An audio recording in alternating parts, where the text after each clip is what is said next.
qof kasta oo Soomaaliya waxa ka ciyaar dareen dadnimo kolkii ay dhagahooda ku dhaceen dhawaqa in la xirxiray qaar kamid ah fanaaniinta kooxda xidigaha geeska ee Afrika.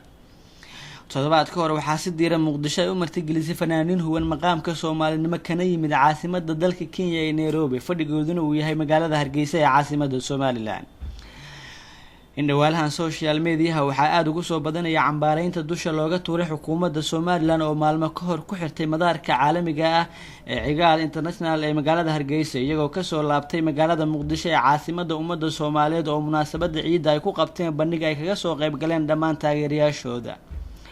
mamug yara eedeymaha aan daboolnayn ee dusha laga saaray xukuumadda Somaliland. qaar kamid ah fanaaniinta Soomaaliyeed ee ku sugan daafaha dunida ayaa ka hadlay aragtidooda ku saleysan xariga xidigaha geeska oo ay u mutusteen maxaad xamar u tagteen uguna haysteen hoteelada xamar waxa sida ay ku hadaaqayaan madaxda xukuumadda Somaliland. fanaaniinta abwaanada iyo muusishinada iyo sidoo kale mulaxamiistayaasha Soomaaliyeed waxa ay si cad u sheegeen in aanu fanaanku lahayn wax xayndaaba ama xuduud ah maadaama uu ku haystay afka hooyo ee Soomaaliga ayna muhiim u tahay inuu tago meel kasta oo ay Soomaali joogto. abwaan xasan dhuxul Saleebaan Laab Saalax oo ah gudoomiyaha koox faneedka xidigaha geeska isagoo aad u qeyreysan ayuu la hadlay warbaahinta waxa uu kula hadlay magaalada Hargeysa waxa uuna sheegay in xidigaha ay yihiin fanaaniin Soomaaliyeed ayna u heesayaan taageerayaashooda. waxa kale uu sheegay in abwaan xasan Saleebaan dhuxul Laab Saalax in ay laba kala tahay mabda ay aaminsan yihiin fanaaniinta ee gooni sutaaga Somaliland oo kol hore ay si cad u sheegteen madaxda Somaliland inay ka go'een Soomaaliya inteeda kale. hobalada farxiyo kabayr oo kamid ah fanaaniinta Soomaaliyeed oo barteeda Facebook soo dhigtay muuqaal ay kaga hadlayso xariga xidigaha geeska ayaa waxay sheegtay in aan jirin fanaaniin meel waxa didaysan waxaana ay sheegtay marka ay dibadaha ka dhacayaan xuska 18 May ee ah gooni sutaaga Somaliland inay ka qayb galaan fanaaniin Soomaaliyeed kana soo jeeda koonfurta Soomaaliya oo xitaa ay huban yihiin calanka Somaliland oo aan jirin cid ku cadaadisa maxaad u xirteen calanka Somaliland ama ay u haysteen Somaliland. waxay ka dalbatay in aan la siyaasadayn wax kasta oo la xiriira isdhexgalka labada bulshadood. in dartood loo xumeeyay fanaaniinta walaalahooda ee u yimid ee waqtiga la qaatay jecel yihiin haddii lagu haysto calan ay huwadeen iyo calan ay isku dadadeen waxaan rabaa inaan wax yar ka hadlo. farxiyo fiska calanka left and right ay isugu duuduubi jirtay soo calanka Somaliland ma ahayn iska daa dawladda Soomaaliya shakhsi Soomaaliya farxiyo fiska ku dhagan yahay arkay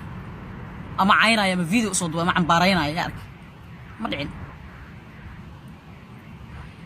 fanaaniinta ka timaada Hargeysa markay adduunka tagaan shooyada waxa u buuxiyo ummadda Soomaaliyeed ma aha qolo gaara ma aha qabiil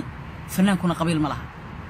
si taalamid ah fanaanada Fartuun Cumar oo iyana kamid ah fanaaniinta Soomaaliyeed ayaa si carale uga hadashay xarigaasi aan sharciga waafaqsaneen ee lagu la kacay hobaladaasi xidigaha geeska oo xukuumaddu ay hormuud ka tahay ee Somaliland.